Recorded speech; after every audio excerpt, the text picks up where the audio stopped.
Hi guys, and welcome to a new video.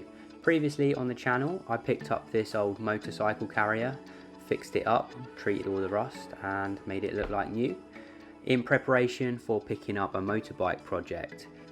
The bike in question is this little Honda CG125. It was customised by a company in London many years ago now, and it's been off the road for 7 years. I bought this bike as a non-runner, and in the previous video we managed to get it to run, so if you're interested to find out what was wrong with it, you can check that video out, and I'll put a link to that one in the description below. The video today is going to be about getting this bike ready for its MOT. An MOT in the UK is an annual vehicle inspection to make sure that it's roadworthy and safe to go on the UK roads. This bike's got a few problems which I'll be showing you in this video, and hopefully we can work out ways of fixing the problems and getting it roadworthy again.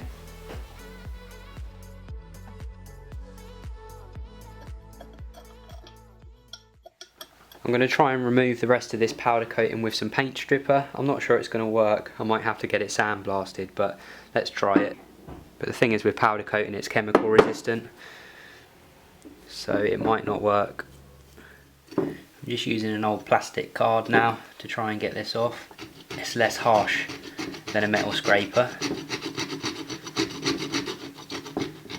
The way I found best for removing this powder coating is to coat it in nitromorse to soften it up, and then once it's soft, just get a wire wheel on a drill.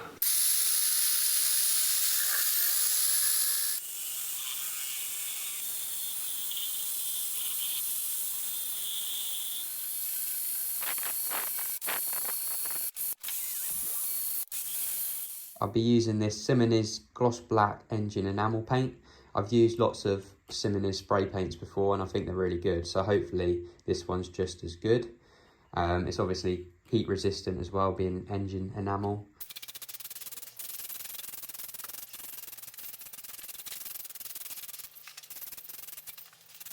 I haven't gone too heavy with the first coat because I don't want it to run. I'm going to give that a few hours to dry, and then I'll come back and give it a second coat.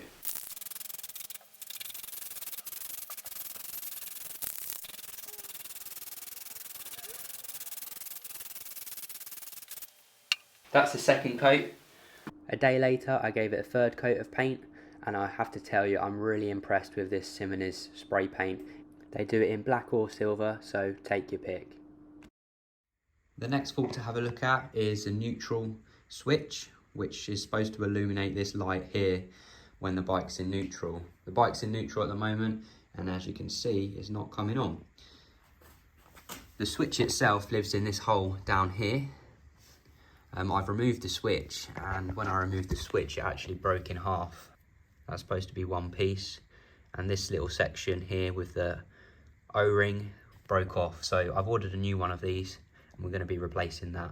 You can check the wiring by just shorting this out against ground, and then that should bring the light on, which it does, so we know the wiring is okay. It has been closed in the cover at some point, but it doesn't actually affect the wire, so we're all good there.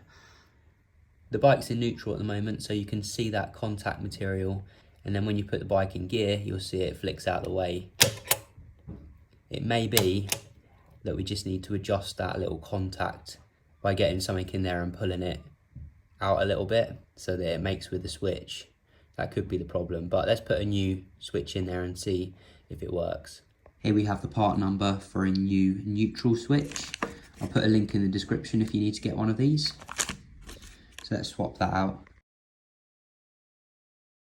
Just going to get a little smear of oil on this O-ring to help ease it into the hole, and then push the new switch in there. You might have to tap it in gently. There we go. With a rubber mallet. To connect up the neutral switch, it's quite simple. You just get some pliers, push this collar back, and then the wire will go through the hole like that. It's another job ticked off the list. I bought the bike without any service history, so I've no idea when the oil was last changed. I'm going to make that priority now to change the oil. I'm not going to go into too much detail about it because I'll make a separate service video about this bike, how to adjust the valve clearances, how to clean the centrifugal oil filter on the other side of the bike. In here we've got a gauze filter, and then this is the drain plug. So I'm just going to clean this out in this video, drain the oil and put some fresh in there so that we're not running it on dirty oil. You've got a 17mm sump plug bolt on the bottom of the bike.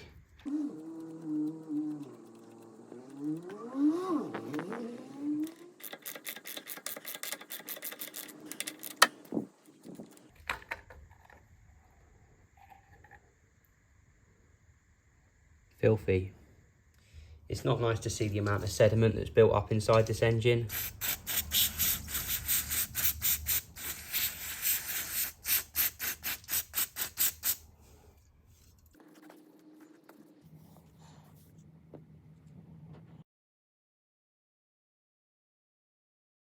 It'd be interesting to see what that oil filter's like on the other side of the bike when we take that apart.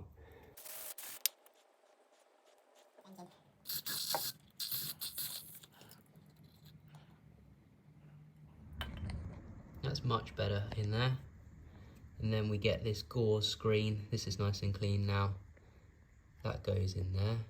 The spring over the top.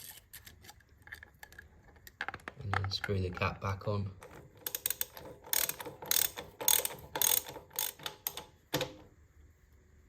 Nip that up. The dipstick's over here, and this is where you fill the engine up. Put the funnel in there.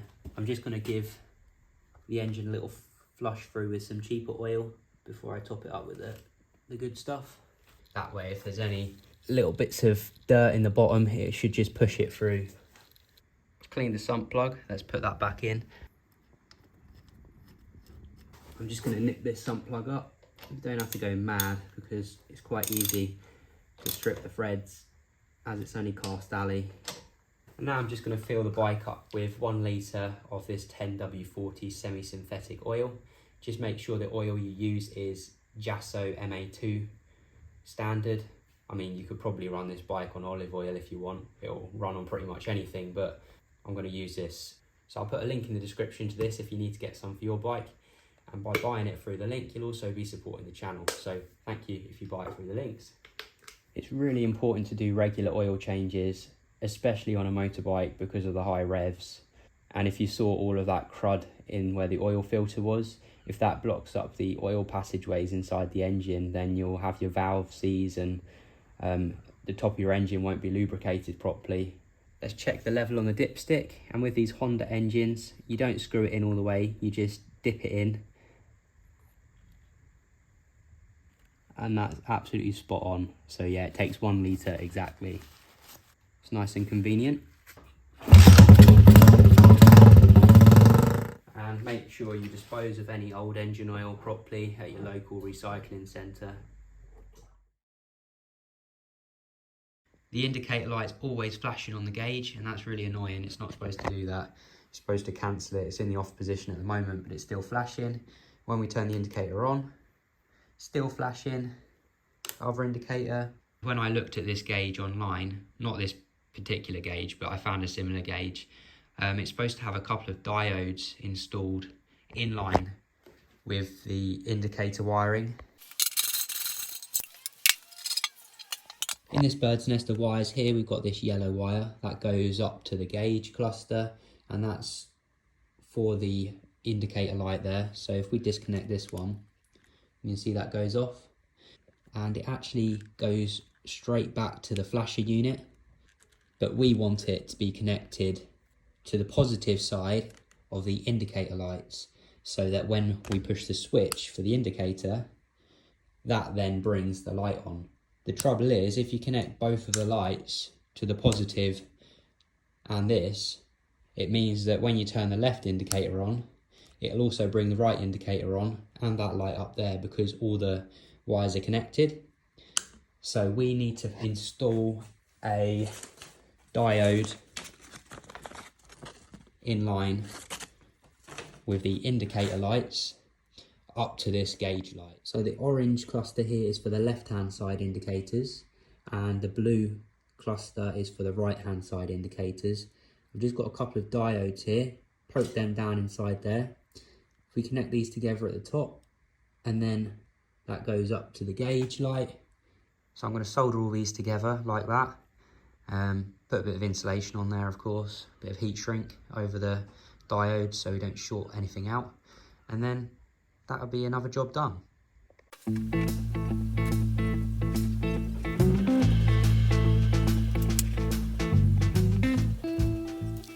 I've put our 2 diodes in here. The diode's got this line on it, and that's essentially the direction that it's blocking. So we don't want the current to travel back down the left-hand side indicator when we've got the right-hand side switch on.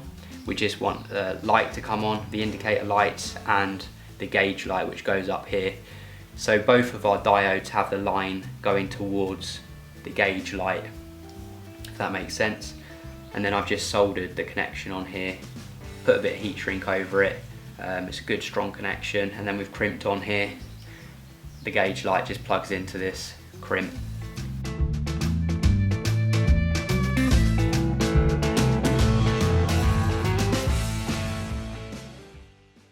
Alright, I've tucked all this away, a couple of cable ties just to strap it up, and hopefully you shouldn't be able to see any of these wires now with the tank on.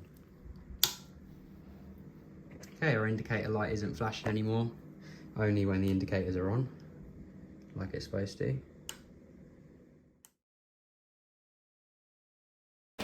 We need to fit the number plate to the bike. Originally it was down here where the shock mounts. We've got this aluminium bracket, that goes on there, and then the number plate mounts on there. But I think it might be better to have it here if I make a bracket for it, so that then it's illuminated by this light here. It's got a little cutout in the bottom of this light so you can ride it at night. Also, that will act as a little bit of a mud guard, keeping the simplistic look of the bike.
Some nice stainless steel bolts for this.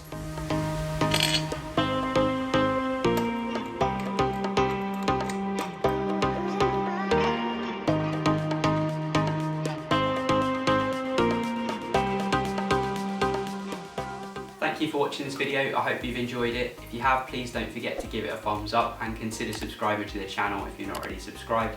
I know I keep banging on about subscribing, but it's the only way I can really help my channel to grow. So if you enjoy the content, give it a subscribe. It's completely free, and if you click the alarm bell, you'll get notifications when I post new videos. And hopefully I'll see you next time, where I'll be working on the front suspension, and we're going to swap the forks over and try and get the speedo working and the odometer counting in the right direction.